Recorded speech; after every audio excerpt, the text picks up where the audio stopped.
KTN, kaunti ya Kiambu.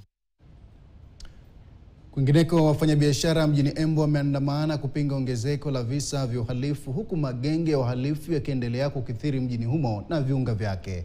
Maandamano hayo yalisababishwa na msururu wa wizi uliofanyika katika muda wa chini ya wiki moja, ambapo takriban biashara 10 zimevunjwa na mali kuporwa.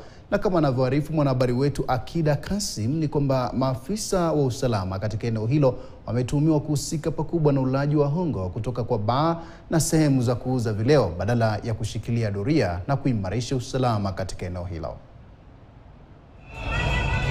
Kizaazaa kilishuhudiwa mjini Embu baada ya wafanyabiashara waliojawa na ghadhabu kuamua kuandamana kufuatia ongezeko la visa vya uhalifu eneo hilo na kutatiza shughuli za usafiri katikati mwa mji huo. Tunaona Embu town imekuwa turned into gangsters paradise.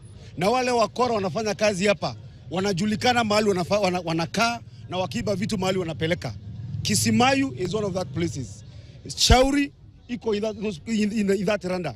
Lakini hakuna polisi, hakuna intelligence imeenda huko kuchunguza nini kinaendelea huko. Hapa video ya CCTV inaonyesha picha za wahuni hao wakivizia baadhi ya maduka wakati wa usiku.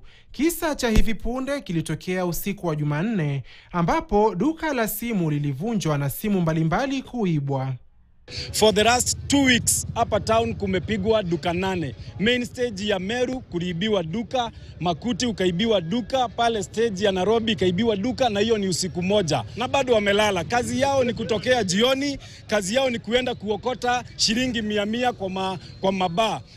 Wafanyabiashara hao sasa wanashinikiza kuhamishwa mara moja kwa maafisa wa polisi waliohudumu kaunti hiyo kwa zaidi ya miaka 5, wakidai kuwa maafisa hao wamepoteza uhusiano na jamii na hawawezi tena kukabiliana ipasavyo na wahalifu. Pia walielezea wasiwasi wao kuhusu kuondolewa kazini kwa naibu chifu wa eneo la manispaa Jackson Kamau. Tunapatia county commissioner a very short time from this. Kutoka kwa hii ujumbe tunatoa kwa TV na radio saa hii. Afike hapa atuambie the status of the business community security in Embu. Kuna mali tafika tuanze kuchukua sheria mikononi. Sisi kama raia, sisi hatuna jela tumetengeza ya kupeleka watu. Sisi tukikukamata kama wewe ni mwizi, jela yetu ni mbinguni. Kwa hivyo hata wenye wanapora either unashirikiana na polisi ama wanasiasa, wewe tu kuwa ready.